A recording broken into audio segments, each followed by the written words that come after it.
ဒီကလမ်းကြားလေးတွေကအများလှတာပဲပကြီးလေးတွေဆွဲထား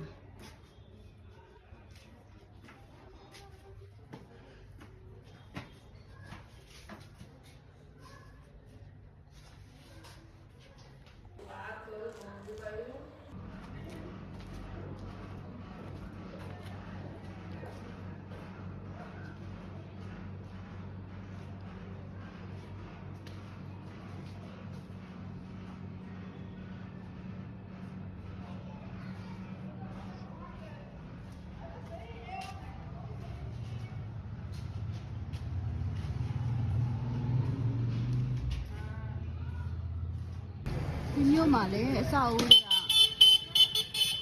အကုန်လုံးအပြာရောင်နေများတယ်ပေါ့နော်အဲ့ဒါကြောင့် Blue City လို့ခေါ်ကြတာစားနေရရင်လည်းရှိသေးတယ်